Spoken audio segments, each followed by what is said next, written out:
Olá, pessoal. Muito bom dia. Espero que todos estejam me ouvindo perfeitamente. É um grande prazer o FOB poder promover esse encontro num momento tão especial de retomada e que nós estamos sentindo uma retomada até sustentável agora da hotelaria. Eu estou aqui apenas para fazer a abertura, para um agradecimento especial ao Gustavo Gianetti, que é o nosso parceiro da Elo, grande parceiro do FOB, aliás, o Turismo Nacional, mas grande parceiro do FOB.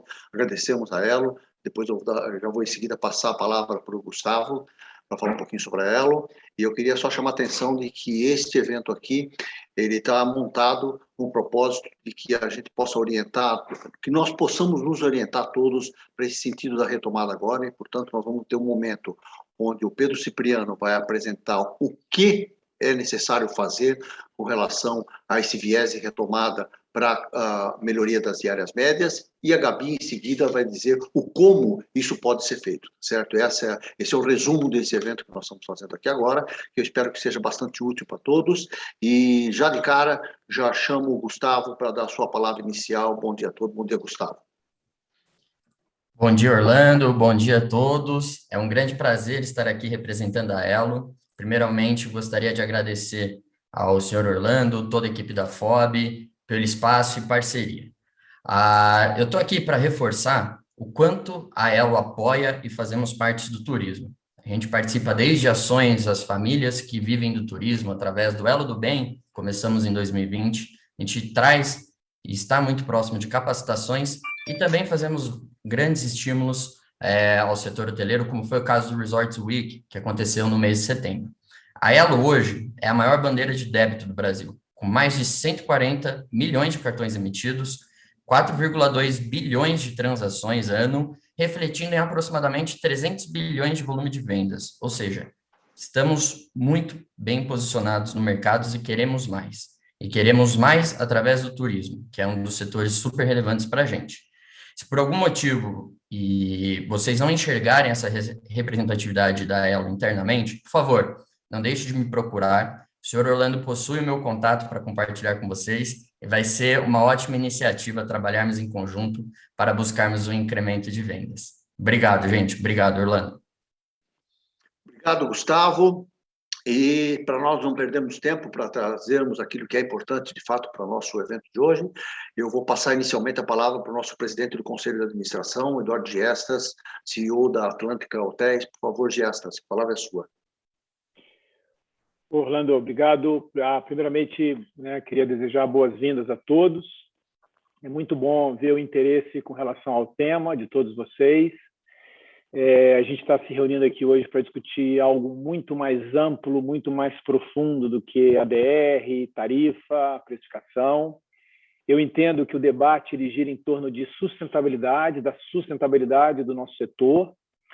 E como o Orlando colocou, eu acho importante a gente deixar em perspectiva, o momento ele é bastante oportuno, a gente vive um certo otimismo depois de quase 2 anos de crise sanitária, com consequências profundas no nosso setor, e consequências, eu acho que é mais do que sabido e também consensado por nós, que a reação setorial do nosso setor com relação à demanda, ela foi um movimento de redução de preço, que foi uma redução contraproducente, que foi uma redução autodestrutiva. Isso tem que, eu acho que tem que gerar um exercício de autocrítica nosso, e a gente avaliar como que a gente retoma, como que a gente reendereça e aproveita esse momento. A questão central, então, para mim, ela está muito na discussão de que tipo de retomada que ela está vindo, que nós queremos e que nós devemos perseguir. né, muito voltado para a velocidade e para a intensidade desse processo, tendo em perspectiva o momento que a gente está vivendo. Eu queria, né, antes de passar para os meus colegas, mais uma vez agradecer o apoio da Elo e principalmente, né, a participação da Gabi e do Pedro, que estão trazendo conteúdos e análises que vão muito, né, vão enriquecer muito esse nosso bate-papo, esse nosso debate. Então é isso, para dar sequência, mais uma vez eu desejo boas-vindas a todos e que a gente tenha um evento bastante produtivo e, quem sabe, também provocativo. Vamos lá. Obrigado, Orlando. Desculpe, estava fechado aqui. Obrigado, Gestas.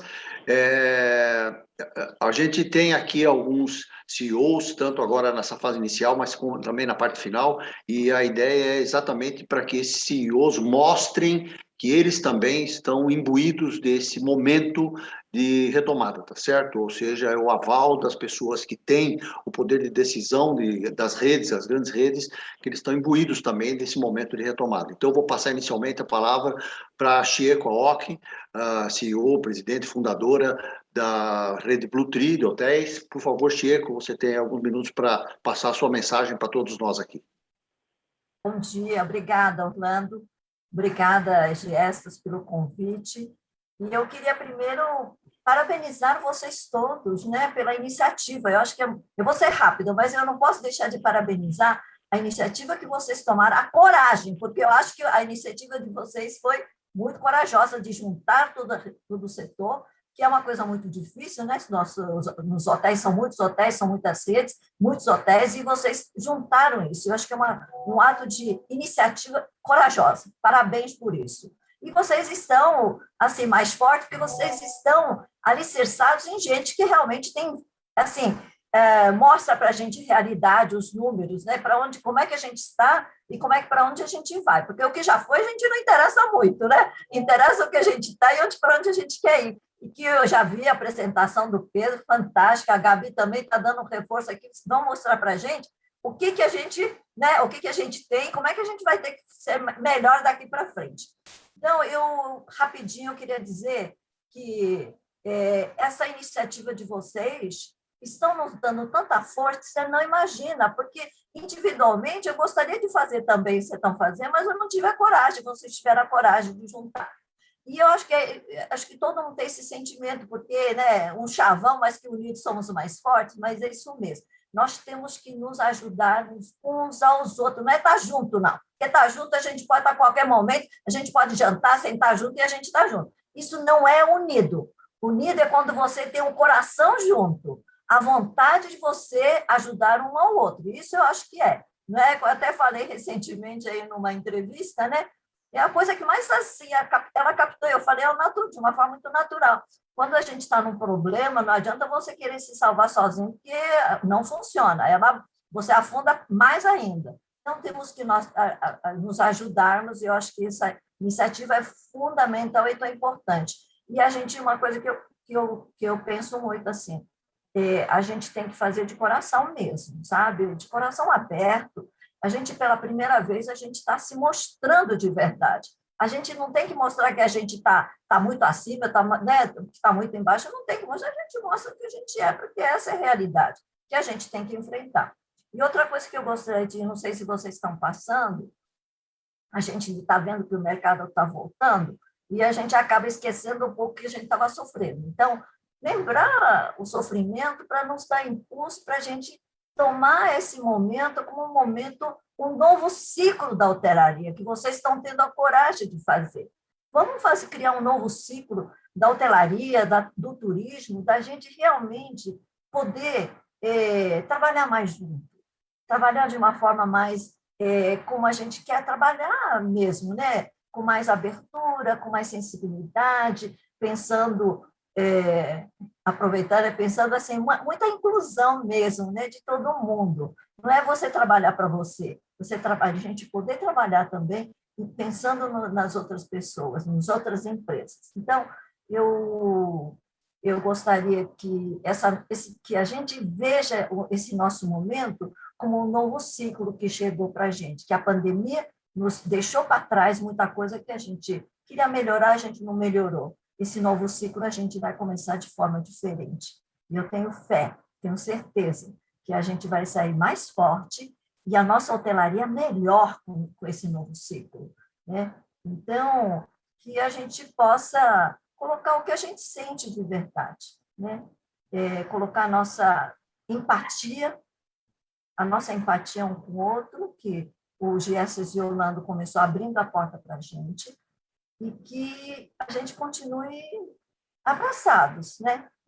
Sair disso aqui abraçados. Porque eu estou sofrendo muito, viu, gente? Estou sofrendo muito na minha empresa, porque eu vejo a dificuldade da nossa equipe, que teve que cortar tanto custo, e continuar assim, fazendo as coisas com aquele espírito que tinha antes. E eles estão sofrendo, eu estou tentando quebrar isso. Falei, vamos fazer de conta que a gente morreu todo mundo, a gente está renascendo, para a gente encontrar uma outra forma de a gente ser feliz, porque a gente passou muito infeliz, né? Então é isso. A gente, assim, é um novo ciclo, vamos renascer juntos e fazer com que o que a gente praticava antes, né, que a gente já sabe o que a gente praticava, fique para trás. A gente tem valor, lembrar que a gente tem valor, que a gente tem muita coisa que a gente pode ofertar. E como é que a gente faz para ofertar melhor? É que as pessoas falem, puxa, nossa hotelaria é tão boa, a gente realmente quer pagar mais por ela. Eu acho que está em nossas mãos, em nosso poder fazer uma hotelaria que as pessoas realmente sintam que está valendo e que querem pagar mais. Eu acho que o mercado paga quando você realmente dá algo que eles falam, puxa, vale a pena, né? Então, eu acho que todo mundo tem isso no coração, da gente poder realmente gostar do cliente, a gostar, a respeitar e amar o cliente. E eles nos respeitam e nos vão dar esse retorno. Então, desculpe ter falado muito, viu? E obrigada pela oportunidade de falar, que eu vou estar entrando e saindo, viu, Orlando? Muito obrigada. Tá bom, Chia. Nós é que agradecemos a sua presença. Obrigado. Vamos passar agora para a nossa fase técnica aqui, né? Primeiro o Pedro Cipriano, da Hotel Invest, que vai fazer uma apresentação, como eu falei, com dados, informações e tal, mostrando o que temos que fazer. Em seguida, depois virá a Gabi Otto, mostrando como isso pode ser feito com cases, exemplos e análises, que é exatamente a especialidade da Gabi. Portanto, nesse momento, Pedro Cipriano, a palavra é toda sua. Por favor. Obrigado, Orlando. Bom dia a todos. Prazer estar aqui com vocês. Eu vou tentar ser bastante objetivo para traçar um pouquinho do panorama que a gente está vendo em relação à recuperação da hotelaria no Brasil e com foco, evidentemente, na cidade de São Paulo, que é o tema do nosso evento. O Orlando tinha me pedido para comentar alguns pontos relacionados ao mercado. Uma leve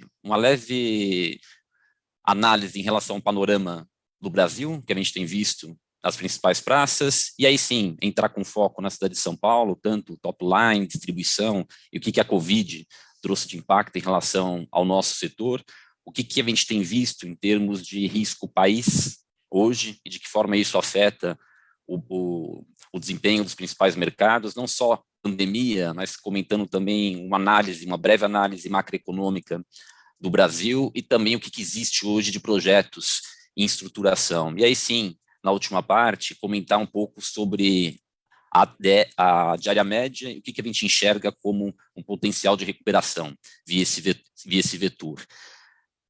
Passando brevemente esse panorama nacional, não é novidade que o setor ele caiu em ocupação de uma maneira muito expressiva ao longo de 2020, no acumulado dos mercados que o FOB está presente no Brasil, essa queda ela foi de 47%, de ocupação, e a grande questão é que essa queda ela não foi necessariamente linear. Quando a gente olha que os últimos trimestres do ano, essa acentuação da queda, ela trouxe reflexos muito mais fortes para a nossa diária, que é o tema do nosso evento. Como é que isso fica claro? Como é que a gente consegue analisar isso de uma maneira bastante evidente? Quando você pega a diária média do primeiro trimestre de 2020, um cenário ainda que a economia não era brilhante, mas funcionava relativamente bem, e o mercado hoteleiro começava numa intensificação em termos de recuperação de preço, a gente via ainda diárias em crescimento, São Paulo crescendo 6%, Vitória crescendo 8%, Rio de Janeiro 4%, Curitiba 3, Belo Horizonte crescendo em 2 dígitos e com taxas de ocupação muito saudáveis, muito próximas ao limite sazonal. O que acontece é, aquela queda de 47% de ocupação, ela faz com que no último trimestre do ano exista também uma pressão, dessa vez para baixo de preço, muito significativa. Na cidade de São Paulo, essas diárias chegaram a cair quase 30%, assim como na cidade de Porto Alegre. Outras regiões, como Vitória, Rio de Janeiro e Fortaleza, caindo entre 15% e 18%. Já era um primeiro sinal de que preços começavam a intensificar uma trajetória maligna de uma maneira muito mais forte do que se esperava em relação à pandemia. E eu acho que é importante a gente olhar um pouquinho esses números históricos e, em seguida, eu vou trazer dados muito mais recentes do dia a dia, o que está acontecendo hoje na cidade de São Paulo até o mês de setembro, pela seguinte razão. Essas quedas que se pronunciaram ao longo do último trimestre do ano passado, elas começaram a fazer com que o desempenho histórico do setor, e que a gente consegue ver aqui diária nessas bolinhas verdes, com as principais cidades do país que o FOB está presente, a diária ela começou a ficar cada vez mais longe do pico histórico. Em 2020, que é essa coluna azul que eu trago para vocês, quando a gente compara a diária de 2020 com o pico histórico, que é essa bolinha verde, as diferenças de diárias elas chegaram entre 19% e 60% abaixo do pico histórico. Por que isso é relevante? Por que a gente tem martelado tanto nessa informação e tem comentado repetidas vezes em diferentes eventos esse slide? Por uma razão simples. Quando existe um descasamento tão grande da diária atual em relação ao pico histórico, não só as margens do setor elas ficam bastante apertadas, mas a viabilização de novos negócios e a renovação dos hotéis hoje em operação ela fica comprometida.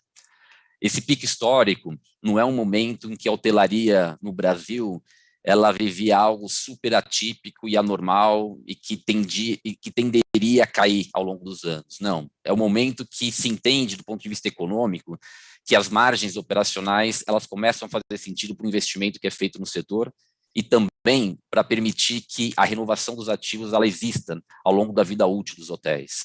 Descolar entre 19% e 60% é algo bastante expressivo, que a gente precisa começar a intensificar essa recuperação. E vamos lembrar que eu estou falando aqui de desempenhos entre 2019 e 2020. Quando a gente olha hoje para 2019, há um grande saudosismo, falando que a diária era boa, os resultados eram positivos, mas para além de 2019 ainda tem um horizonte longo a se recuperar no setor e é importante que a gente tenha consciência disso para tomar as decisões que são fundamentais nos nossos negócios. Uma outra questão que me parece muito importante também comentar é tentar desmistificar que diária, em médio, longo prazo, ela gera um potencial de receita adicional e por consequência, um lucro acima do que outros empreendimentos que não adotem uma tarifa um pouco mais agressiva. Quando a gente pega aqui algumas informações também do FOB e no year to date, de abril a dezembro de 2020, em comparação com 2019, período que inicia a pandemia com período pré-pandemia, fica claro que os hotéis que foram um pouco mais resilientes em variação de diária, que conseguiram sustentar ainda um crescimento, não só tiveram uma queda de ocupação menos expressiva, mas evidentemente tiveram também um prêmio de RevPAR, que ele é importante. Os empreendimentos que tentaram uma tarifa mais agressiva, como uma tentativa de gerar volume, por conseguinte um RevPAR mais alto, eles fracassaram.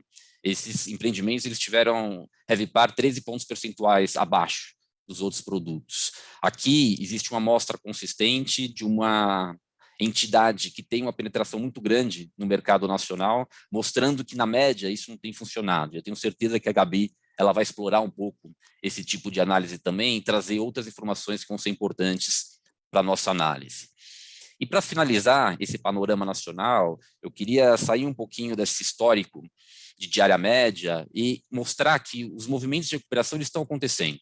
Quando você olha para faturamento relacionado ao turismo, trazendo alguns dados da CNC, a gente vê que no pico da crise houve uma perda de mais de 30 bilhões relacionados ao setor. E aqui também tem alguns números que não necessariamente são do turismo, essencialmente, envolvendo também parte de consumo, por exemplo, de alimentos e bebidas da população comum, dos residentes das cidades, mas mais do que um número absoluto, olhar uma ordem de grandeza e as tendências de recuperação, eu acho que esse gráfico ele ajuda nesse sentido. A gente saiu de quedas acima de 30 bilhões e nos últimos meses, disponíveis com informação, chegamos a quedas de 17 bilhões. Muito bom, estamos melhorando, mas existe um caminho, e um caminho que pode ser mais longo ou pode ser mais curto, dependendo das estratégias que a gente adote nas nossas empresas em relação à aceleração dessa recuperação daqui para frente. De uma maneira, vamos lá, geral, a gente olha um país que a demanda nacional ela já voltou de uma forma muito expressiva nos principais mercados. A gente tem aqui taxas de ocupação, a gente tem aqui um volume de normalização de aproximadamente 70% da demanda nacional aérea pelo país. Isso está movendo os principais destinos de lazer, mas também está movendo os principais destinos de negócio, e principalmente aqueles que têm uma dependência menor da demanda doméstica e da demanda internacional. Porque essa demanda é uma demanda que começa a dar sinais de recuperação, mas ainda num sinal muito, muito leve. A gente tem aqui praticamente 20% apenas normalizado, o que está puxando a ocupação dos hotéis hoje, certamente é o mercado doméstico, é o mercado nacional como todos sabemos. Vamos sair dessa análise global e vamos entrar em São Paulo, em mais detalhes, que é o tema do nosso evento, que é o que a gente se propôs a analisar com mais profundidade. E para falar um pouco de São Paulo, antes de trazer informações bastante recentes sobre a hotelaria na cidade, eu queria também trazer um pouco de informação histórica. Não que o histórico reflita o futuro, mas, de certa forma, eu acho que ajuda a gente a ter um pouco de clareza do quão importante é esse movimento de melhoria das diárias médias para acelerar a recuperação e voltar a patamares que eram muito mais saudáveis para o nosso setor. Quando eu pego informações, primeiro de top line, ocupações de diária média de 2010 até o momento presente, o que a gente vê nesse gráfico? A gente vê que a hotelaria na cidade de São Paulo, ela passou por alguns momentos de recuperação e alguns momentos de perda de valor. No início dos anos 2000, existe uma superoferta, essa superoferta impacta o nosso setor, as diárias caem, a ocupação cai, e evidentemente o mercado ele entra num processo de recuperação um pouco mais em médio prazo. A partir de 2010, as ocupações elas voltaram a patamares mais próximos ao limite sazonal do mercado, batendo aqui algo próximo a 70%. Quando existia essa pressão de demanda, a diária vinha com um certo delay, mas ela vinha respondendo e vinha crescendo com um horizonte até relativamente longo. Quando você pega informações de 2008 até 2013, aproximadamente, a gente teve crescimentos de diária na casa de 2 dígitos ao ano. Foi um dos principais momentos de valorização dos ativos na história recente da cidade de São Paulo. Em 2014, 2015, a gente começa a perder um pouco de espaço de ocupação, isso se acentua no governo Dilma, numa crise econômica que até então era uma das crises mais fortes que a cidade de São Paulo e o Brasil viveram recentemente, com quedas de 3,5% no PIB, tanto em 2015, 2016, as ocupações elas batem algo próximo a 59% na cidade de São Paulo, apesar de não ter grandes movimentos de oscilação de oferta nesse período, e como consequência a diária ela despenca e ela vem aqui para patamares muito mais modestos. A ocupação ela teve que voltar a crescer para que a diária, de uma maneira lenta ainda, passasse a reagir. E aí só no início de no final de 2019, início de 2020, as diárias elas tinham uma perspectiva de valorização um pouco mais clara. Por que eu estou contando essa história? Para a gente ficar sofrendo, falando, olha como a gente perfumava bem lá no passado? Não. Eu estou contando essa história por uma razão relativamente simples. Se a gente esperar esse movimento de ocupação crescer novamente para iniciar um ritmo de crescimento mais expressivo da diária, esse processo de recuperação do setor, ele tende a ser muito mais longo do que a gente gostaria. O Thomas comentou que em outras crises vividas internacionalmente, a diária precisou de 3 a 5 anos para recuperar valores pré-crise. E aqui a gente está falando de algo muito mais profundo. Se respeitarmos esse movimento cíclico do setor, pelo menos cíclico do setor no Brasil, e mais especificamente em São Paulo, que a gente está discutindo aqui, esse patamar de recuperação ele pode se estender para um horizonte a se perder de vista. E, ao meu ver, e eu acredito que ao ver também de diversos especialistas que estão presentes aqui no nosso evento, não precisa ser assim. E a gente vai explicar o porquê não precisa ser assim. Saindo um pouquinho do top line e tendo uma perspectiva de distribuição dos hotéis na cidade de São Paulo, vamos entender o que aconteceu também ao longo desses últimos anos. Aquele período de maior valorização do setor, próximo a 2013, ele representava o quê, do ponto de vista prático? Ele representava uma distribuição que chegava a R$4.000 por mês, por UH, entre uma média de empreendimentos representados pelo segmento mid-market e com alguma participação também de empreendimentos econômicos. Vem a crise e o ápice do setor, do ponto de vista negativo dessa queda, ele implicou numa desvalorização que fez com que a distribuição ela chegasse a menos de R$1.500 por apartamento mês. Aqueles mesmos projetos que distribuíam 4 passaram a distribuir 1,4. Essa queda foi muito grande. Ao longo de 2018 até 2020, houve já um início de valorização, como a gente comentava, fazendo com que a distribuição passasse a ser R$2.200 por apartamento mês. Ainda assim, 45% distante do que a gente performava no melhor momento de distribuição desses hotéis na cidade de São Paulo. Por que eu estou batendo nessa informação também? Eu estou batendo nessa informação porque, sim, precisamos olhar com saudade para o ano de 2019 início de 2020, mas não podemos nos acomodar nesse patamar. Para além de 2019 início de 2020, existe ainda um horizonte de recuperação muito longo e que é importante que a gente tenha consciência disso para acelerar esse processo e entender o que está ao nosso alcance para voltar a patamares mais expressivos de resultado. Vamos sair um pouco do histórico, vamos entrar em informações mais recentes. E entre essas informações mais recentes, quando se pega ocupação e diária no dia a dia, desde o início desse ano até o final de setembro, a gente enxerga um movimento de recuperação muito sólido na cidade. Até abril foi complicado, veio segunda onda, e de abril até o final de setembro, essas ocupações elas vêm crescendo gradativamente, chegando a mais de 50% nos finais de semana, durante a semana também batendo patamares próximos a 40% em diversos momentos, o que é importante, o que é positivo, o que tem que ser comemorado, mas também a gente não pode esquecer que a diária ela tem que respeitar esse movimento. E as diárias, elas continuam oscilando, mas de uma maneira muito inexpressiva, de uma maneira ainda aquém daquilo que a gente entende que poderia acelerar o nosso processo de recuperação. Isso fica muito mais fácil de se analisar quando eu trago para vocês algumas informações quebradas por dia da semana e também comparando alguns períodos diferentes até o final de setembro. Primeiro, as primeiras barrinhas aqui, essas colunas em azul claro, eu tenho a média do primeiro trimestre e a média do segundo trimestre para cada dia da semana. E a gente via que, nesse momento, ainda com a segunda onda forte no país, as ocupações elas ficavam entre 15% e 20% em diversos dias da semana, melhorando um pouquinho no final de semana, mas não chegando a 30% nesse primeiro momento. Quando batemos julho, que é essa coluna em azul, já existe um salto significativo. O que acontece em julho? A segunda onda passa a perder força de uma maneira muito mais clara. E a gente começa a ter ocupações entre 30% e 35%. Agosto anda um pouquinho de lado, sem grandes movimentações. Em setembro, finalmente, a gente bate o patamar de 40% em diversos dias da semana.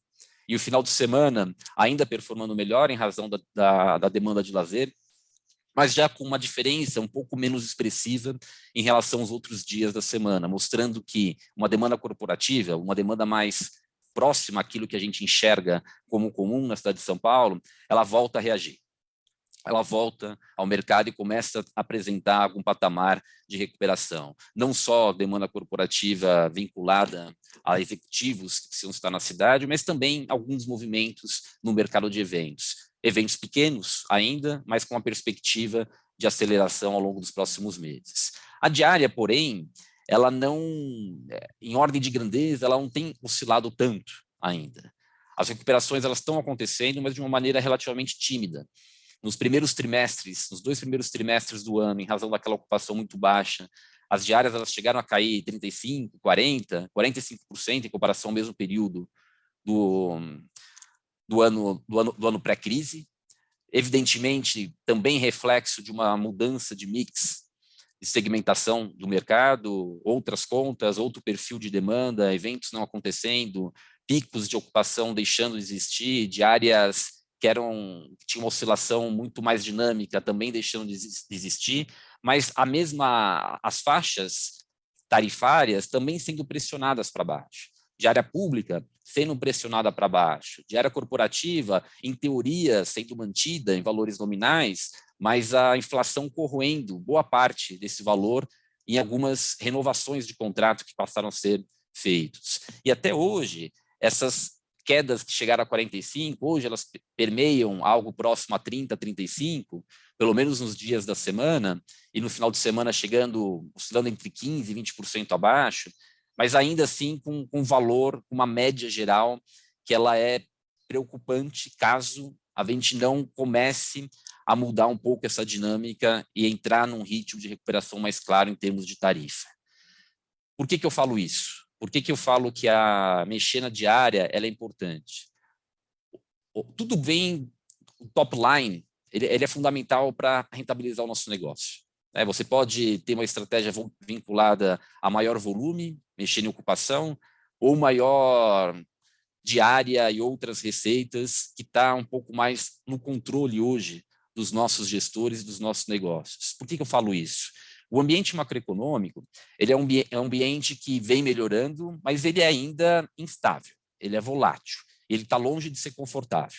E talvez a gente tenha pouca ingerência de conseguir estratégias que sejam agressivas para gerar volume, para gerar ocupação nos nossos hotéis. E isso faz com que a diária ela seja um vetor de recuperação muito mais claro. E eu vou tentar explicar o porquê disso.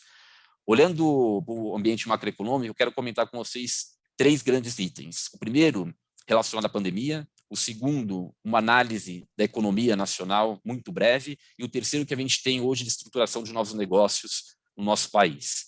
Passando um pouco pela pandemia, a primeira mensagem ela é muito positiva, que praticamente 50% da população ela está imunizada tanto pela primeira e segunda dose. Aqui a gente está falando de imunização completa. Isso faz com que essa média de casos venha caindo de maneira muito consistente e até hoje não apresentando um risco que é um risco claro, sólido de outras ondas no país. Evidentemente, não é a minha especialidade, estou fazendo aqui uma análise gráfica, e nessa análise gráfica eu mostro que com essa população imunizada e com o volume de doses negociadas para a população brasileira, é de se esperar que os riscos de novas ondas sejam menores, porém, eles são ainda existentes. Por que isso? Quando a gente olha outros mercados internacionais, como no caso dos Estados Unidos, houve uma terceira onda que não foi tão forte como a segunda, mas ela existiu, ela trouxe mais mortes, ela trouxe um volume de novos casos expressivos e ela trouxe também cancelamentos, seja de viagens corporativas comuns ou de grandes eventos que estavam agendados, que passaram a não ocorrer numa data que era prevista. A mesma coisa aconteceu também em Israel, que é um dos países que teve essa vacinação mais rápida e foi considerado um dos países modelos no controle do contágio da Covid. Eu não estou dizendo que isso vai acontecer no Brasil, até porque não sou qualificado para dizer isso, mas eu estou dizendo que essas experiências elas mostram que há risco. E quando há risco, a gente tem que se preparar. E a gente tem que se preparar até para conseguir aproveitar da melhor forma possível momentos que são momentos mais positivos que hoje, em termos de controle da Covid, a gente enxerga no Brasil. Saindo do âmbito sanitário e entrando um pouco numa análise econômica breve, o que eu trago aqui para vocês? Primeiro, tem nessa coluna algumas variáveis que, ao meu ver, são algumas das principais que impactam o nosso setor de turismo, tanto para o mercado corporativo como para o mercado também de lazer. E eu trago essas informações relacionadas a PIB, desemprego, endividamento, poupança, câmbio, Selic e alguns índices inflacionários. E trago isso numa análise histórica de 2019, que aconteceu em 2020, que a gente está enxergando de expectativa, quando eu falo a gente, são os principais analistas econômicos, que a gente utiliza como informação para essas análises, e o que se espera para 2022. Sem entrar em detalhes, o que eu destaco aqui? Eu destaco o seguinte, do ponto de vista de crescimento econômico, que ele é fundamental para um reaquecimento de demanda, para novos investimentos, se enxerga uma desaceleração do que existia em 2019. O país ele crescia 1,5% ao ano e hoje se prevê crescer algo próximo a 0,5%. A população está mais endividada, era 55, vai para 64. Então, eu tenho uma menor propensão a investimento, um maior endividamento da população, vou pular o câmbio numa primeira análise e vou para a Selic, que também começa a apresentar uma expectativa de juros acima do que a gente tinha no pré-pandemia, o que, mais uma vez, pode ser um inibidor de investimentos no Brasil, e tudo isso com uma pressão inflacionária que ela é expressiva. Olhando para a IPCA, ao longo de 2021, a gente está falando de uma expectativa próximo a 8% a 9%, na média do ano. Quando a gente olha para o IGPM, em 2020 já houve um grande descasamento, de 23,1% de crescimento. Em 2021, mais uma pressão inflacionária importante, de 18,5%.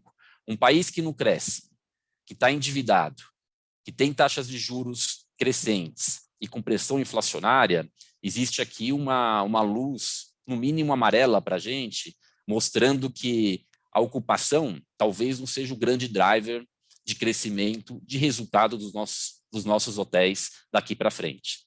Evidentemente, existe uma correlação muito mais próxima a São Paulo dessas variáveis, mas, de certa forma, ela serve para o país como um todo.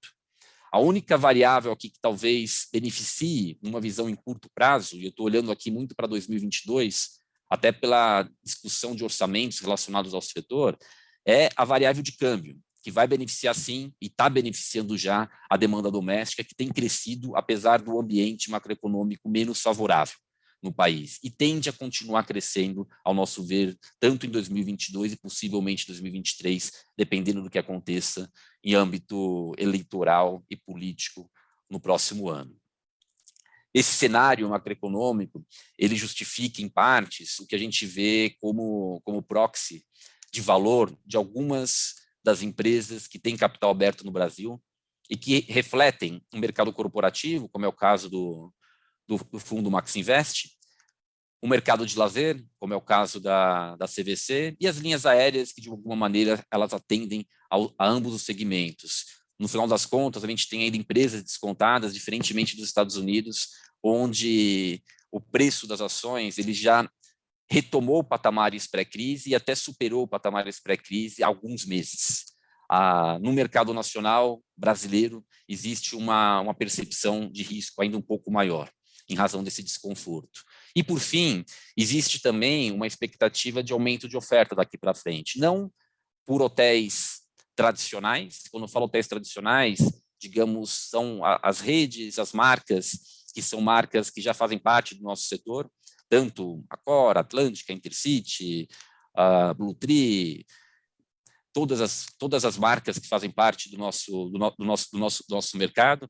Aqui, até 2025, essa oferta ela deve crescer algo próximo a 4% em comparação com o que a gente tinha no pré-pandemia.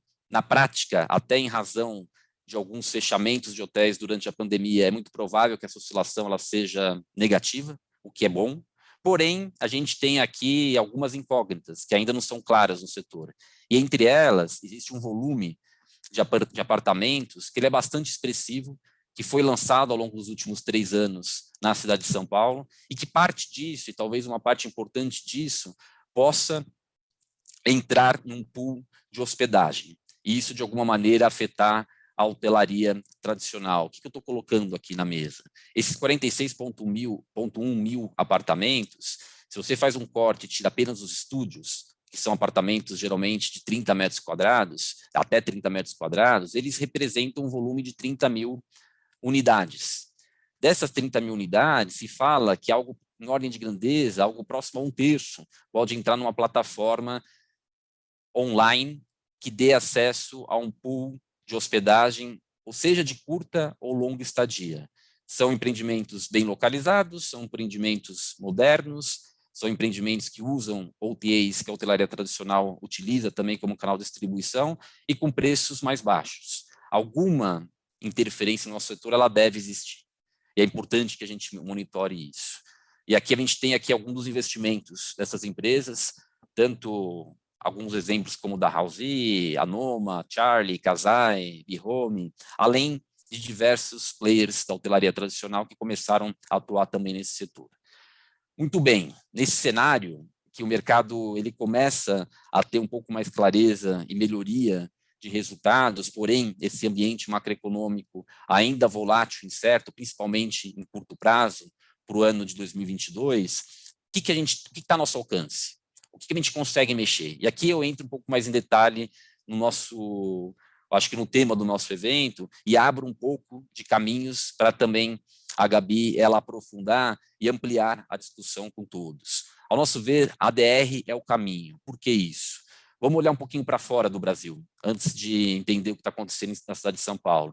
E aqui eu trago algumas informações da STR, que gentilmente cedeu essas análises para a gente discutir entre todos. E a primeira questão que eu queria dividir com vocês é o caso dos Estados Unidos. Quando eu pego dados de setembro de 2020 até dados recentes de 2021, eu tenho o que aqui? Eu tenho algumas informações indexadas e diária de quão distante ela estava no patamar pré-crise. E a gente observa nessa linha tracejada que a partir de junho, as diárias elas começaram a superar o patamar pré-crise. Por que nos Estados Unidos isso está acontecendo, em outros mercados, no caso brasileiro, isso não acontece? Não só aqui, até mesmo de grupos, as diárias elas estão voltando. Evidentemente, tem uma pressão maior no mercado de lazer? Tem, mas os mercados corporativos também estão em situações muito mais saudáveis. E quando eu saio dos Estados Unidos e trago aqui uma fotografia global, a gente vê que, em comparação com o patamar de diária pré-crise, diversas regiões estão muito mais próximas a volumes de 2019. É o caso da China, é o caso da Europa, é o caso do norte da África, é o caso da América do Norte, América Central. As principais regiões elas estão performando muito próximas ao que era antes. E aí, quando a gente vem para o Brasil e vem para a cidade de São Paulo, nessa curva aqui, que a gente dividiu com o mercado em junho do ano passado, se falava um pouco sobre recuperação de RevPAR no setor. E essa recuperação, na curva que a gente entendia como cenário moderado, ela se daria em meados de 2023. Agora, vamos lembrar que isso aqui é média móvel de 12 meses. Significava o quê? Que a partir de junho de 2012, a gente teria o patamar de ocupação e diária normalizados, o que está muito distante de acontecer se a gente não tomar medidas hoje. E se isso é verdade, essa curva, que é uma curva conservadora, ela pode ganhar mais tração, que é o que a gente não quer, o que a gente não deseja. Agora, se as diárias não voltam a crescer, o risco de você ter essa recuperação mais alongada, como o próprio Thomas comentava, em razão de outras crises, ele passa a ser mais forte. Eu vou dar uma leve pincelada e já vou passar a conversa para a Gabi, para a gente aprofundar um pouquinho o que pode ser feito para reverter parte desse quadro. E uma das informações que eu quero destacar para vocês é a seguinte: quando a gente fala de novos negócios, para viabilizar novos negócios, algumas questões elas precisam mudar. A diária hoje ela está 46% abaixo do que se entendia como diária ideal para a viabilização dos negócios. Não que esses 46% precisam vir de um dia para outro, mas eles precisam vir em 3 anos. Se isso não acontece, é muito difícil viabilizar novos negócios com uma expectativa de rentabilidade que faz sentido para o nosso setor. Principalmente quando existe uma pressão de alta de juros, quando o custo de implantação, aqui medido pelo INCC, dos últimos 24 meses, foi de 34,2% de aumento, e que no patamar pré-crise, o ROI, comparando o investimento que era feito e distribuição anual desses hotéis, era relativamente modesto ainda. Para viabilizar novos negócios, a gente tem que mexer aqui. Aqui você não tem como mexer, é país. Aqui você não tem como mexer. Para você melhorar esse retorno, o único motor, ele é a diária, o impacto mais claro no nosso setor. Quando você sai da viabilização de novos negócios e olha orçamentos para 2022 e olha resultado operacional dos hotéis, o que a gente tem aqui chamando a atenção? Você tem aqui um IPCA acumulado nos últimos 12 meses acima de 10%, a gente tem dissídios, dependendo da região, entre 9 e 10%, tem o IGPM dos últimos 12 meses, que chegou a mais de 30%, perdendo um pouco de espaço, mas ainda assim no volume muito alto, de 25%.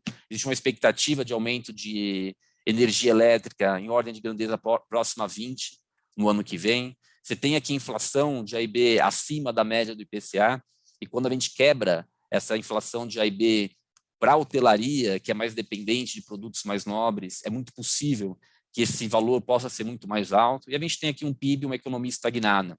Então, mais uma vez, volume vai ser difícil atingir, custos está dado, não tem como mudar. Agora, se existe espaço para mexer em alguma coisa, esse espaço precisa vir da diária. Eu trouxe aqui algumas simulações do ponto de vista ainda um pouco mais macroestratégico, para mostrar a importância desses movimentos de tarifa no resultado hoteleiro do nosso dia a dia, das nossas empresas. Se eu pego aqui 2 hotéis hipotéticos, um hotel econômico e um hotel mid-market, esse hotel econômico com 150 UHs, 230 de diária e uma ocupação 75%, que é o que a gente via no patamar pré-crise. E aqui, num hotel mid-market, 170 UHs, 300 de diária e 70% de ocupação. Se eu conseguisse aumentar em 10% a diária desses hotéis, na prática, eu conseguia ter uma margem de EBITDA próxima entre 18% e 20%, 23% acima se eu não tivesse esse aumento de diária. E esses pequenos 10%, entre aspas, trariam uma expectativa de valorização dos ativos hoteleiros em ordem de grandeza de pelo menos 10 milhões nos nossos negócios. Você aumenta 10% a sua diária e o seu investidor ele tem um patrimônio dele valorizado entre 10 e 13 milhões. Essa é a sensibilidade de aumento de tarifa no nosso setor. É por isso que é importante aumentar tarifa. A gente aumenta o patrimônio. Aumentando o patrimônio, a gente aumenta a capacidade de reinvestimento. A gente tem hotéis que passam a ser mais qualificados. E aqui, por fim, encerrando a minha fala, eu trago para vocês o seguinte: desses mesmos hotéis econômicos e mid-market, o que a gente tinha no pré-pandemia? Se eu fosse manter uma ocupação próxima a 55%, com o centro de custo que esses hotéis tinham em 2019, eu provavelmente precisaria de uma diária próxima a R$200 no hotel econômico para pagar a conta.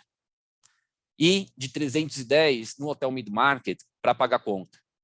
Claro que essa estrutura de custo ela foi revista. Agora, vamos lembrar que ela não pode também, a gente não pode afrouxar isso. Por que a gente não pode afrouxar isso? Porque a distância para ter um resultado mais importante, ela passou a ser cada vez menor.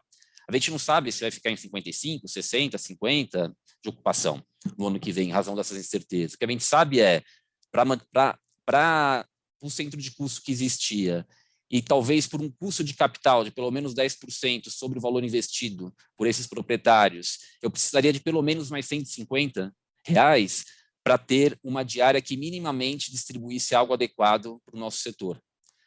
Para um hotel mid-market, eu precisaria de uma diária de pelo menos R$500 para pagar os custos de 300 e remunerar o investidor com esse patamar de ocupação na casa de 55. A gente está muito distante disso, a gente está 40% abaixo disso. A régua ela precisa subir. E aqui sim, encerrando a minha fala e passando aqui algumas reflexões, até para Gabi aprofundar um pouco em como tomar medidas objetivas para ajudar nessa recuperação do setor, eu deixo aqui alguns questionamentos. O primeiro é, essa recuperação de diária, ela depende apenas de ocupação? É possível quebrar esse paradigma de que a ocupação precisa vir primeiro para depois vir diária? O que está ao nosso alcance para acelerar a recuperação? E quais ações práticas podem melhorar o nosso potencial de receita? É o que eu tinha para dividir com vocês na minha fala. Eu deixo agora a palavra com o Orlando e com a Gabi. Perfeito, Pedro. Muito obrigado, ótimo. Esses são os dados objetivos que vocês podem ter acesso para poderem pensar bem em como enfrentar essa retomada, pensando principalmente em 2022 e como vocês podem melhor acelerar essa retomada de maneira consistente, sustentável para o nosso modelo de negócio, certo? Criar valor para esse nosso modelo de negócio. Passo em seguida, já de imediato, a palavra para a Gabi, para que faça a sua apresentação. Por favor, Gabi.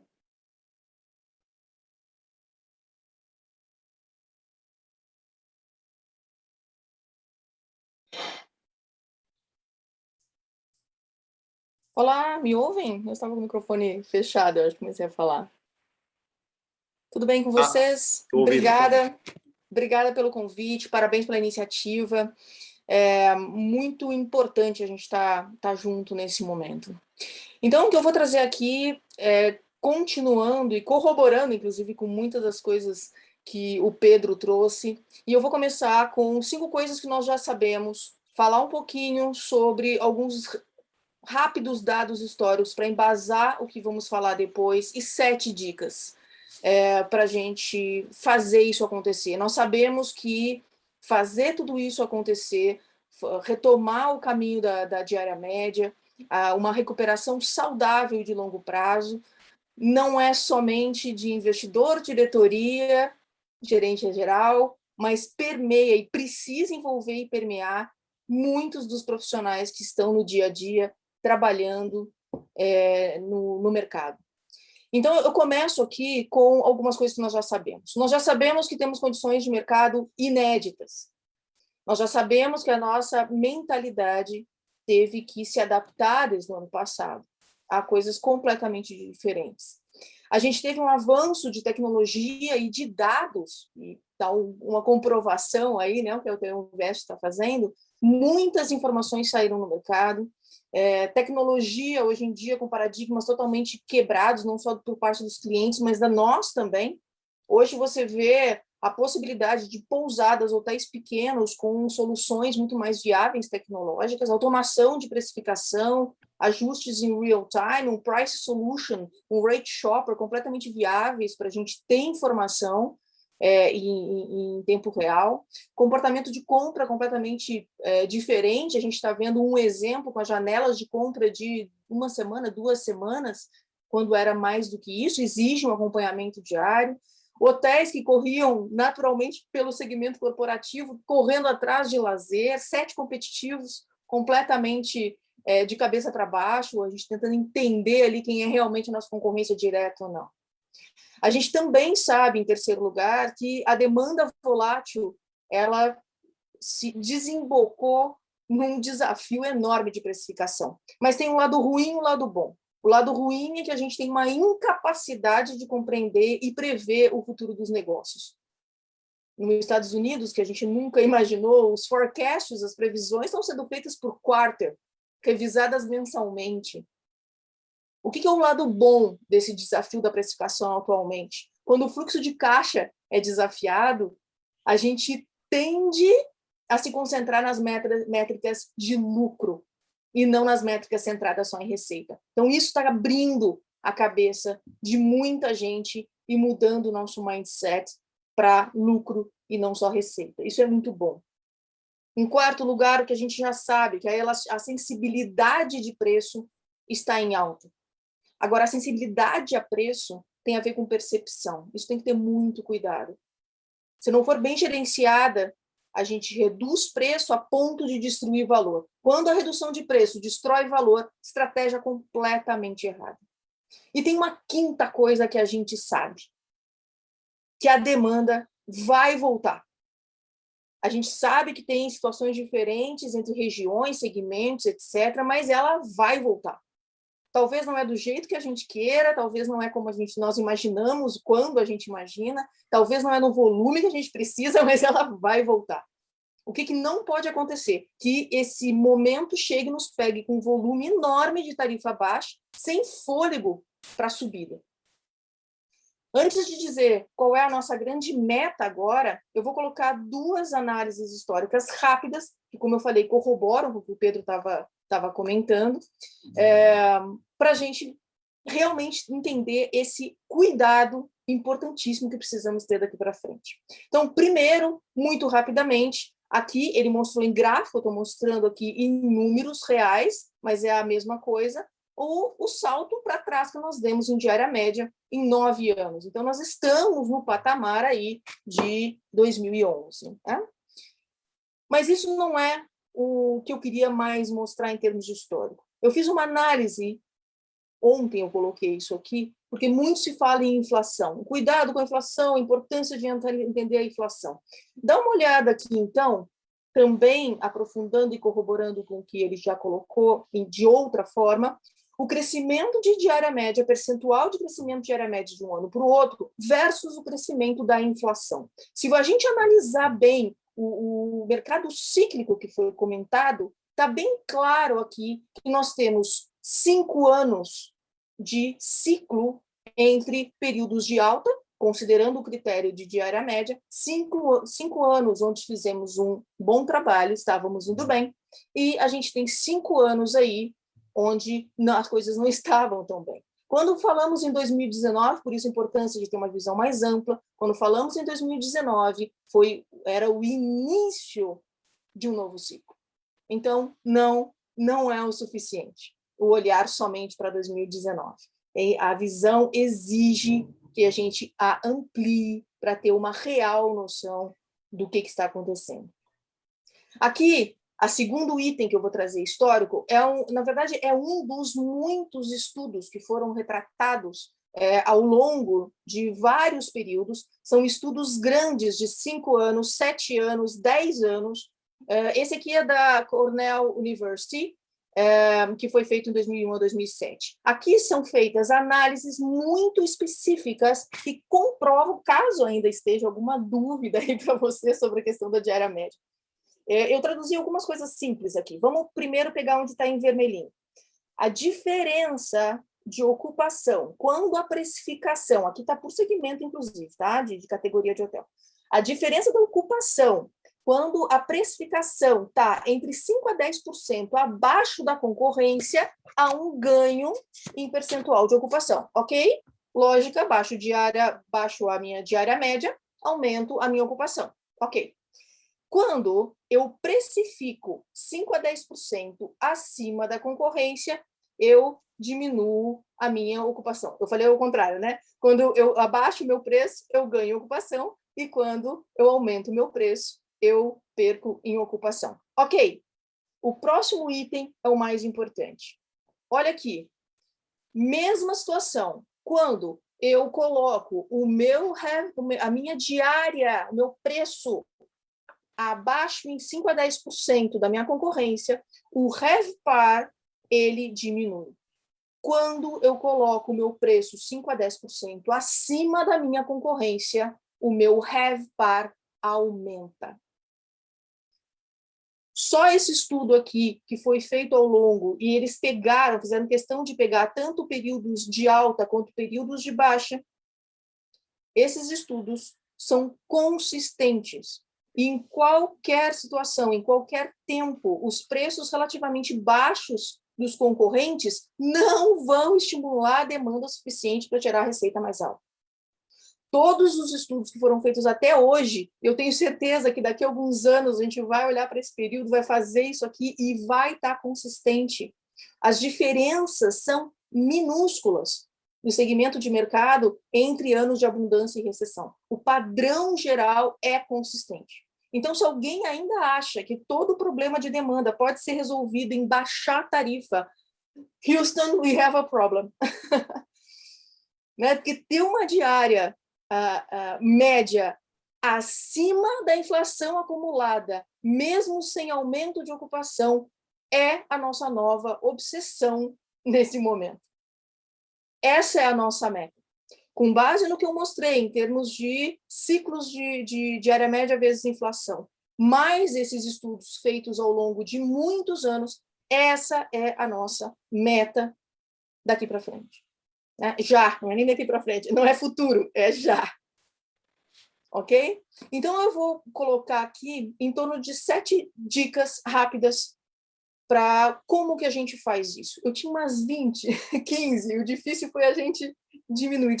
Não é um botão único, né? Não tem um botão vermelho lá e não tem fórmula mágica que a gente vai apertar e a coisa vai acontecer.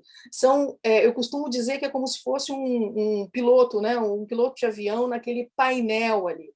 Nós temos que conhecer quais são as nossas ferramentas, soluções, dados e análises para a gente conseguir fazer esse avião levantar e ficar em voo de cruzeiro. Número 1, se é para ter alguma obsessão por dados, vamos desapegar, porque tem gente que ainda está só pegado em ocupação, e vamos nos apegar em HEVPAR Index. Talvez na sua empresa pode ser RGI, eu aprendi como HEVPAR Index. Ainda tem muita gente, vamos ver o roxo ali, aquele hotel em roxo, que tem o MPI, que é o Market Penetration Index, que é um foco só em ocupação. Estou bem, 100,82%. Quando você vai para HEVPAR Index, 95,91%, meu amigo, alguém está comendo o teu mercado, a tua fatia de mercado. Em redes, algumas redes americanas, volta e meia, quando eu estou lá, eu vejo algumas empresas nos eventos da HSMI apresentando os seus números. 3 meses numa empresa americana onde você fica abaixo no teu HEVPAR Index de 100%, alguma coisa está errada. Provavelmente o pessoal responsável por estratégia vai ser chamado para uma conversa bem dura na sala da diretoria. Isso aqui é job description. Isso aqui, você ter a tua fatia de mercado, garantir a tua fatia de mercado, é a tua obsessão. Né? Se é para ser, então, obcecado por algum dado, que seja o HEVPAR Index. Número 2, a integridade tarifária. Integridade tarifária tem a ver com honestidade, né? Tem a ver com algo que é coerente. Eu estou falando de o teu posicionamento de marca está coerente com o teu posicionamento de preço. Como é que acontece a guerra tarifária? Qual é a origem de uma guerra tarifária? Provavelmente, em algum dessas camadas aí de mercado, a gente geralmente sabe quem é na nossa região, nós temos alguém ali que dá o tom no mercado, que tem alguns que não dão o tom no mercado em termos de tarifa, mas alguns dão. Então, alguém ali, ou por falta de conhecimento, ou por desespero, ou por incompetência, ou seja lá o que for, ele se desconecta, ele deixa de ter integridade tarifária. O preço desconecta da sua proposta de valor, da sua proposta de marca. Automaticamente, acontece um achatamento em todo mundo. Se isso acontece no mid-scale, afeta todo o economic budget. Se acontece no upscale, afeta todo o resto. Isso pode acontecer em uma faixa, mas geralmente, quanto mais para cima for, afeta o mercado todo. Se você sabe que você é um dos hotéis que dá o tom na sua região, no seu bairro, na sua área, na sua cidade, você tem uma responsabilidade muito maior, não é só do teu hotel, mas é com o mercado como um todo. Quando falamos em integridade tarifária, estamos falando de cuidado com tarifa de partida, com promoções que sejam temporárias, claras, começo, meio e fim, preço elástico, preço variável, é normal, nós temos um mercado elástico. A diária média é diferente. Né? Aumentar, baixar preço, isso faz parte da nossa precificação de nome. Agora, mexer em diária média é outra coisa. Então, vamos trabalhar mais no periférico, né? Em vez de você trabalhar somente com desconto, eu não sei o que fazer, eu vou acabar baixando o preço, vamos trabalhar com a parte periférica, condição de pagamento, política de cancelamento, valor agregado, restrições, pagamento antecipado, quanta coisa ao redor dessa tarifa é possível fazer. Quando falamos de integridade tarifária, eu botei aí umas imagens que ficam bem claras, de forma divertida, estamos falando de valor. Quando falamos de preço, falamos também de valor. Qual é realmente a percepção? Qual é realmente a reputação que você tem, a percepção de valor que os teus clientes têm? Porque reputação não é só aquela coisa para a gente cobrar a operação ou que o marketing lá tem que resolver, tem que trabalhar e tem que acompanhar. Não. Reputação online afeta a demanda, afeta a elasticidade de preço. Então, a gente minimiza com agregar valor, que o offline impacta no online.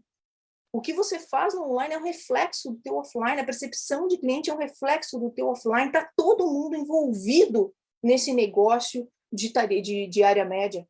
Não é só o pessoal que trabalha com estratégia ali, de RM, vendas, não, está todo mundo envolvido. Tem que permear, essa mentalidade tem que permear aí o hotel como um todo. porque a reputação ela vai minimizar a incerteza que os hóspedes têm em fazer compra. E essa incerteza vai te gerar custo. A incerteza vai fazer você gastar.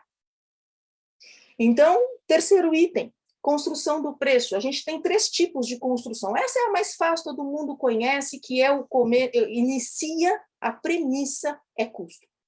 Eu não vou entrar aqui em detalhes de construção, de entendimento, de custo operacional. Vocês são craques nisso. Eu só quero lembrar sobre custo de distribuição. Eu não vou nem entrar em custo de aquisição de cliente, que ainda ampliaria muito mais. Estou falando de custo de distribuição, simples assim. E para onde estão os teus olhos? Eu vou colocar 3 clientes, 3 segmentos aqui. Estou colocando com negociações diferentes, tarifa, que são tarifas, tá? As tarifas diferentes, aqui os custos de cada um. Eu tenho alguns custos aí de GDS, eu tenho um outro que eu tenho o custo de comissionamento, mais o channel, eu tenho um outro que é o custo motor de reservas, etc. Para onde realmente está indo os teus olhos? O que você está celebrando com a equipe? Você está celebrando isso aqui, que é a maior tarifa, o segmento com maior tarifa? Ou você realmente está comemorando e investindo e focando onde está a tua diária média net? Onde está o teu lucro? Onde está a tua receita?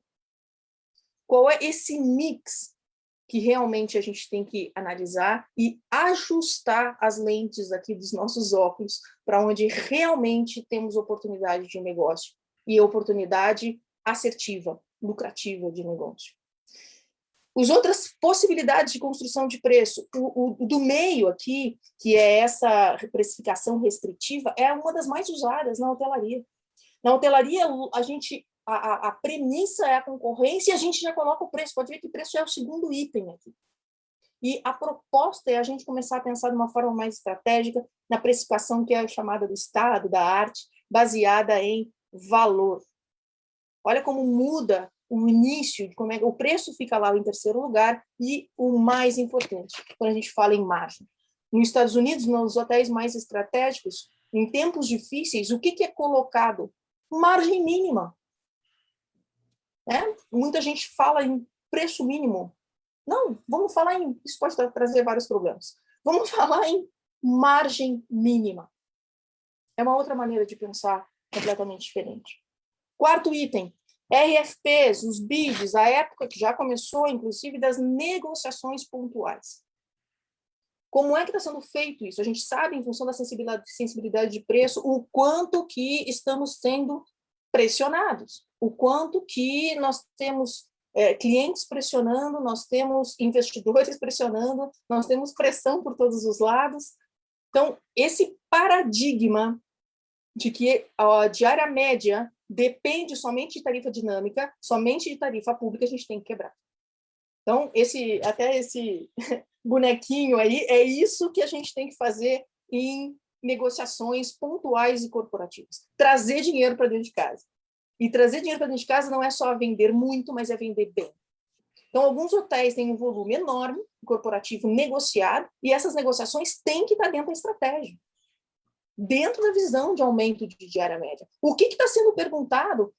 Que critérios você está usando realmente para você conseguir fazer essa negociação? Aqui estão alguns dos itens de checklist para a gente entender realmente quem é um cliente para a gente conseguir precificar. Assim como negociação de grupos e eventos, que é uma coisa pontual. Como é que você está chegando nessa tarifa? Existem maneiras para chegar disso. O que não dá mais é para dar chute. O que não dá mais é para a gente pegar lá um preço no tarifário e jogar no RFP. O que não dá mais é para a gente deixar delegar uma negociação. Colocar os RFPs como sendo um trabalho burocrático que um estagiário vai fazer para preencher um formulário. Não é assim, isso é estratégico. Então, como é que está sendo feita essa negociação? A gente está simplesmente colocando aquelas tarifas fixas ainda? A gente está realmente trabalhando e propondo desconto fixo sobre tarifa pública. A gente está, de repente, colocando tarifa fixa sobre um X de room nights e depois entra para a dinâmica. A gente está negociando, dependendo do canal por onde o cliente está vindo, quantas possibilidades. Eu ouvi de um gestor de viagens, não faz muito tempo, ele perguntando, mas nunca me disseram que se eu tirasse o LRA, eu poderia ter algum tipo de benefício. Eu tiraria na hora. Isso, por que nunca me disseram que eu poderia fazer compra antecipada?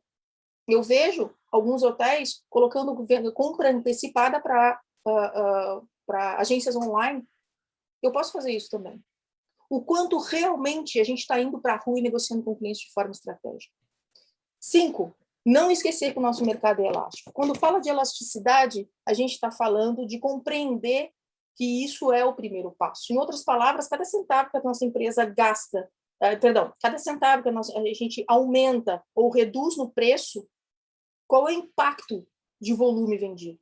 Isso é elasticidade. Agora, o que eu quero falar com isso de forma prática?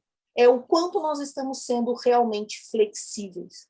Porque flexibilidade não é o tanto de desconto que você dá. Flexibilidade é você tomar decisão em cima de dados.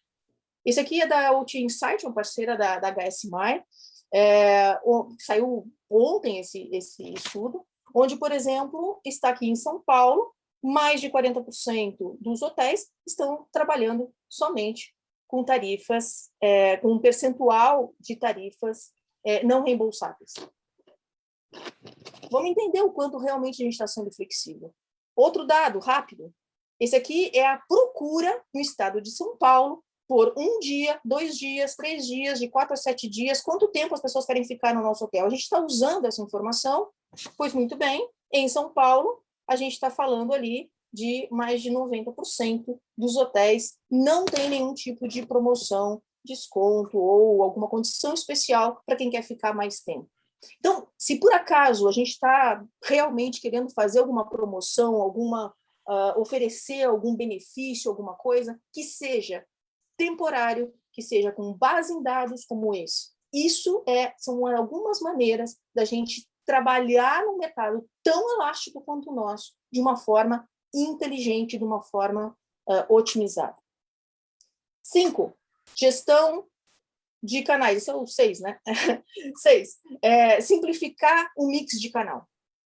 São 2 itens rápidos. Primeiro, simplificar o mix de canal. Então, quando se trata de distribuição, vamos pensar que talvez menos seja mais? Então, qual é a hora da gente realmente entender quem é esse nosso mix de canal? Quem é que realmente só vende em alta temporada e não tanto no resto do ano? Quem é que realmente sempre está dando aí para a gente os mesmos clientes que nós mesmos poderíamos encontrar? Às vezes ele só está desviando, o cliente poderia comprar direto para comprar naquele canal. Quem são os canais que causam problemas de disparidade, que não respeitam o acordo? Quais são aqueles canais que têm um preço médio líquido muito mais baixo em comparação a outro canal? Qual é aquele canal, aquele parceiro, aquele intermediário que não fornece informação dos hóspedes que reservam? Então, simplificar, entender o mix, otimizar, trabalhar com benefícios para realmente canais mais assertivos e otimizados de novo. Segundo item dentro de gestão de canais é prestar mais atenção. De nada adianta, não, mas eu ajustei, aumentei as minhas tarifas em todos os canais, está excelente. Ok, aí eu vou lá, dou um desconto de 20% no programa de fidelidade do intermediário, eu entro no programa de fidelidade preferencial do intermediário, mais 18% de comissão, eu entro também no desconto no mobile, aí vem um outro intermediário e pede a mesma coisa, porque ele também é online, mas aí eu tenho que pagar um markup de 25%, 30%.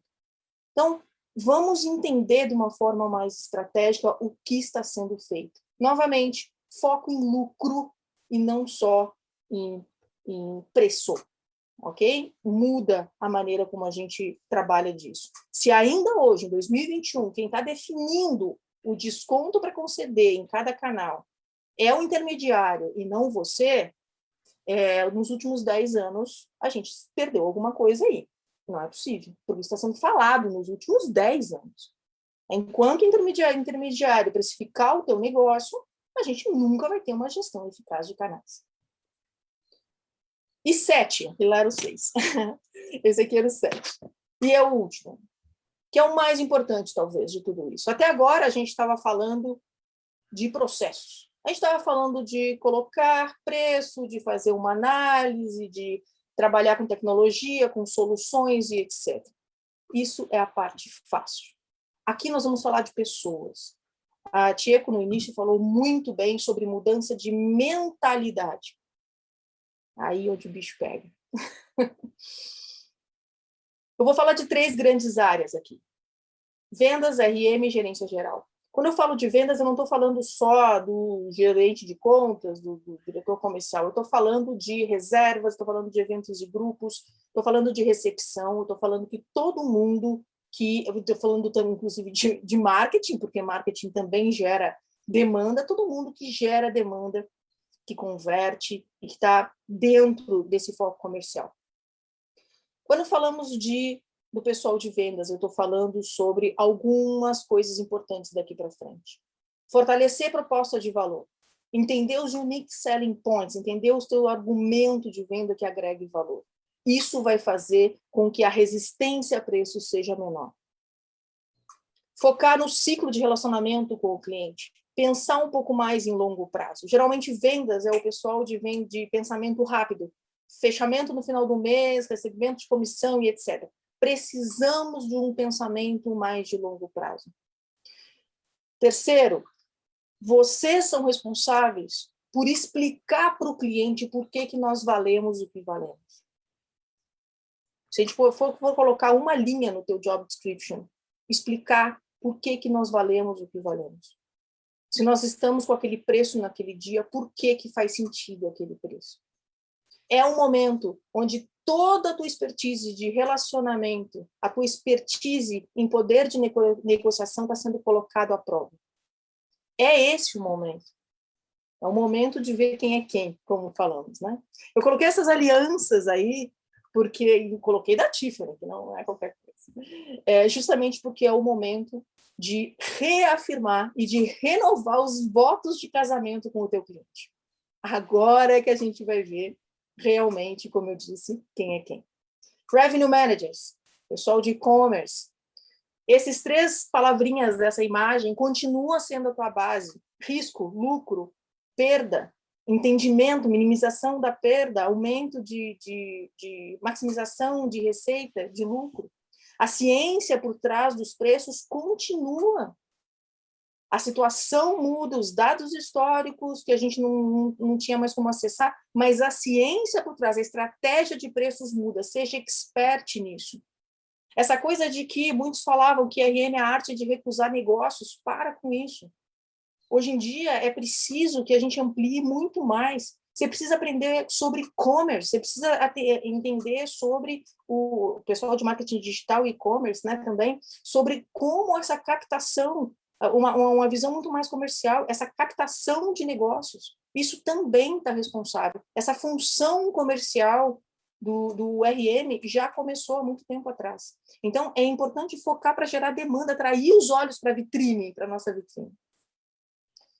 Precisamos todas as visões. Cada pessoa que precifica, ela vai colocar vários chapéus. Gerente geral, marketing, recepção e etc. Você é a pessoa que coloca esses vários chapéus. É importante fazer uma estruturação de preço que sobreviva às épocas pós-volume e é importante garantir margem saudável. Esse é o foco dos Revenue Managers. E a gente tem que parar, inclusive, eu sou a favor de mudar esse nome para Profit Manager. Último, gerente geral. Esse doutor John, ele tem uma teoria onde muitos líderes fogem da zona de perigo. E ele fala que a zona de perigo é a precificação. Se a gente definir um preço muito alto, a demanda cai, muito baixo, eu não ganho dinheiro. Geralmente, quem toma a decisão vai receber a culpa. Os líderes, em geral, é a teoria dele, os líderes, em geral, se sentem muito mais seguros longe da precificação.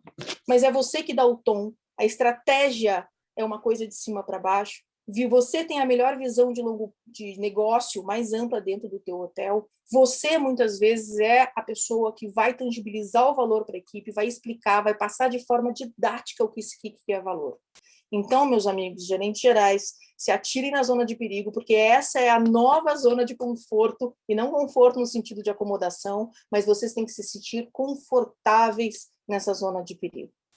Por fim, pessoas, dados, tecnologia e etc. são táticas que você usa para tomada de decisão. Tomada de decisão está aqui, ó. Tomada de decisão são pessoas. Então, manter a integridade tarifária, relação saudável de valor e preço, conhecer composição de preço e tudo sobre sua margem, mapear bem os custos gerais diversos, negociar assertivamente com os contratos corporativos, entender e se adequar à elasticidade de mercado, aplicar a gestão eficaz de canal e garantir um comprometimento vertical. É assim alguns dos itens que a gente vai começar a ter esse novo ciclo, e eu espero que não seja só 5 anos, mas muito mais que isso. Obrigada. Muito bom, Gabi, muito bom, excelente, excelente. Acho que caminhamos bastante no sentido objetivo daquilo que a gente estava propondo para esse nosso momento aqui, de objetivamente compartilhar informações, de modo a que sustentasse essa nossa ação, essa nossa orientação de que esse é o momento não é depois, o momento não é mais tarde, o momento não é outro dia, o momento é agora, é o que eu estou falando sempre. Aquele que entrar 2022 com viés de baixa na sua capacidade de geração de resultados, não vou nem falar de diária, tá? Pegar o mote da Gabi aí, tá certo? Que entrar com viés de baixa na capacidade de geração de resultado vai estar destruindo o valor, e a destruição de valor num momento como esse daí de retomada, onde o botão que está disponível para nós nesse momento é o botão da precificação, como também bem disse o Pedro, não é o botão da taxa de ocupação, o botão da taxa de ocupação ainda está na mão da Covid e da vacinação, é lá que eles estão operando esse botão. O nosso botão, nesse momento, é o botão da precificação, e é que vai permitir que a gente consiga gerar resultado positivo para os investidores e para os nossos negócios. Muito bom. Vou passar, nós estamos caminhando para o nosso final, tá certo? Nós tivemos aqui no pico, uma informação relevante, nós tivemos aqui no pico de audiência nosso aqui, praticamente 300 pessoas assistindo o nosso webinar, o que nesse ano de pandemia de webinars não deixa de ser uma coisa positiva, tá certo? Uma coisa bastante importante. E nessa fase final agora, eu vou passar primeiro a palavra para o Alexandre Gellen, nosso past president antes do Giessas, tá certo? CEO da rede Intercity, também para fazer o seu depoimento vis-à-vis essa nossa ação, e depois eu passo para as palavras finais do Giessas. Alexandre, é com você. Obrigado, Orlando. Parabéns, Gabriela. Estão todos me escutando, né? Tá, ok. Tá. Obrigado, Gabriela. Obrigado, Pedro. Prazer em estar com vocês todos. Importante saber que tinha mais de 300 pessoas, Orlando, num fórum tão importante. E escutando um pouco o Pedro e a Gabi, o que eu posso contribuir é que talvez pela primeira vez a gente também tem uma experiência não mais em Excel e na vida como ela é, né? A vida do dia a dia, a vida real. Nós, com essa pandemia, conseguimos analisar a estrutura de custos, fomos obrigados a revisar a estrutura de custos, saindo do Excel e colocando as nossas operações para um momento de pandemia. E agora, na retomada, pela primeira vez, a gente tem a oportunidade de não esperar a curva que o Pedro comentou. Será que a gente precisa primeiro ocupação para depois subir preço? Talvez agora a reflexão que eu faço com todos é que é muito mais produtivo, né, analisar a retomada do preço em detrimento dos custos. Isso faz todo sentido no dia a dia. A gente percebeu que é mais produtivo, ao invés de começar a recontratar os serviços, recontratar pessoas. Infelizmente, essa é a realidade que a gente vive agora. Vamos reposicionar os preços por conta da inflação, é mais produtivo nas margens dos hotéis. Então, meu convite aqui, Orlando, é para que todos os gerentes gerais de São Paulo e que vão influenciar o Brasil inteiro repensem essa estratégia, ela é mais saudável para os nossos negócios. Eu não vou aqui entrar no mundo acadêmico da Gabi e do Pedro, quem sou eu, mas no dia a dia isso está se comprovando. reponham o preço que é mais saudável no final do mês, o DRE vai estar mais limpo e mais agradável para todos. Esse é meu ponto, Orlando, e a gente está tendo a oportunidade de elevar o preço nesse contexto, né? Então, o meu pedido aqui é esse. Na nossa casa, a gente já tomou essa posição, mas a gente precisa que todos estejam imbuídos, não só com essa parte acadêmica, mas com a parte do dia a dia também. Então, a retomada está vindo, tenho certeza disso. A gente está com os custos menores, nos dando oportunidade para essa estratégia. Orlando, era isso que eu tinha. É um pedido importante, eu acho que não é para amanhã, é para hoje mesmo. A gente precisa repensar esse nosso processo como um todo.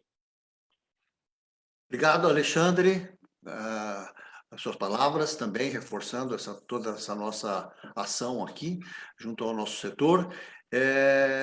E para finalizar o nosso evento, eu passo a palavra final para o nosso presidente do conselho, Eduardo Gestas. Gestas, é com você. Obrigado, Orlando, e obrigado a todos. Difícil fazer um fechamento de um evento, né, depois de tanto conteúdo de alto valor compartilhado aqui com nós, mas eu queria, talvez, como eu falei na minha abertura, eu uso tudo que eu ouvi hoje e mais a experiência que a gente está vivendo como exercício de autocrítica, né? E autocrítica no sentido de entender como que a gente pode reagir mais rapidamente e de forma mais eficiente ao momento que a gente está vivendo. Mas mais importante, eu acho que a Gabi mencionou isso, eu acho que essa autocrítica ela provoca uma necessidade da gente mudar a mentalidade do setor, tá? Porque me parece que o setor, volta e meia, ele se coloca na mesma armadilha que ele está enfrentando hoje, sendo que hoje tem um fator exógeno que piorou muito mais a situação. Por que eu falo isso? Foi colocado aqui, né, a gente tem um comportamento histórico de, numa crise, derrubar preços, e essa recuperação de preços ela acontece com uma latência de 8, 10, 12, 14, 16 meses após a recuperação de ocupação. Quando eu escuto isso, quando eu vejo essa tendência histórica, antes da pandemia, a conclusão que eu chego é que o nosso modelo de precificação do setor, ou nossa precificação dinâmica, ele está errado, ele tem algum problema, porque ele demora demais para reagir, né? O que aconteceu com a crise e que colocou uma pressão adicional, brutal, é que, além desse comportamento de preço, nós temos uma pressão de aumento de custos brutal no curtíssimo prazo. Crise hídrica, reposição salarial, inflação de alimentos, né? A gente tem que ainda remunerar o capital do investidor, do investidor, e não vamos esquecer que a gente tem uma pressão conjuntural de médio prazo que pode acontecer, de reforma tributária, que vai colocar pressão adicional. Então, isso muda muito, eu até queria falar, essa discussão que a gente falou, acho que a Gabi levantou muito bem, nós temos um algoritmo errado. E quando eu falo algoritmo aqui é metafórico, tá? É uma ideia, que eu nem sei se nós temos isso. E no momento que a gente está falando, rever esse algoritmo não faz sentido, porque esse algoritmo ele olha demanda, o quão atrasado eu aumento o preço em função de antecipação de demanda. No momento agora, a gente tem que mexer preço, independente de demanda, a gente tem que mexer no preço, aumentar preço, para fazer frente à pressão de custos, né? A pressão do nosso lado, né? Especificamente da Atlântica, falando agora em nome da Atlântica, a gente corre para fechar o ano com um nível de preço em São Paulo, especificamente, que foi a praça que mais sofreu e ainda sofre com essa situação, e vai ter um ano de 2022 ainda com recuperação de demanda menor que os outros mercados, a gente tem que esperar essa situação, né? A gente tem que fechar o ano em São Paulo com um nível de preço 90%, 85% a 95% do que era o nível de ADR pré-pandemia. Esse número é um número ruim ainda. Por quê? Porque no ano de 2022 o que a gente quer é não só voltar ao patamar pré-pandemia de ADR em São Paulo, mas começar a repor a inflação acumulada nos 2 anos. Então, esse é o desafio que nós temos. É isso que a gente tem que olhar, né? E eu acho que a Gabi deu boas dicas, né? Enfim, com relação a isso. E aí eu acho que a questão é que a gente sempre coloca que o nosso segmento, o nosso setor, ele tem características específicas, né? e talvez dificuldades adicionais de trabalhar com preço, e a gente precisa enfrentar essa questão. Olha, vamos nos comparar com as aéreas, né? As aéreas estão fazendo uma gestão de preço bastante diferente do nosso, né? Eles estão trabalhando com patamares de preço bem elevados, considerando baixa ocupação, baixa utilização de ativo, né, redução de rotas. Eles estão fazendo uma compensação. Entendemos, o segmento aéreo é diferente.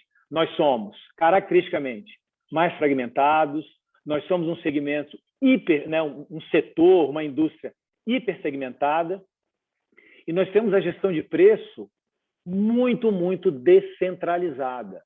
Isso é fato, a gente não vai mudar, tá? E aí vem a questão, como que, considerando as nossas características, a gente muda essa mentalidade que nós temos no setor, a gente muda esse desempenho e recupera, retoma o mercado numa velocidade, numa intensidade muito maior. Esqueceremos ocupação no curto prazo, a gente tem que mexer preço independente de ocupação, tá? E eu coloco isso, né, para finalizar, talvez, que e aqui tem um público, né, muito concentrado no gerente geral do hotel, e no RM e nos comerciais dos hotéis, né?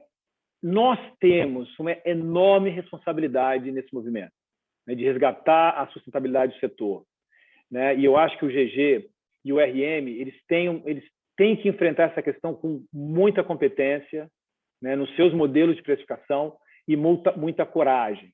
A Gabi colocou os pontos dela, eu concordo. Eu colocaria talvez, né, 4 pontos adicionais. Ela colocou que é o respeito à integridade, ao posicionamento de cada segmento, de cada hotel em seu segmento, o entendimento que cada um tem que ter com relação ao comportamento da sua demanda, em dias que a demanda não mexe, fazer movimento de preço é contraproducente, é autodestrutivo. Olhar, construir bem, entender bem as suas estruturas de custos de um quarto ocupado e de um quarto disponível. A questão da tarifa pública e a questão da tarifa acordo, isso é importante.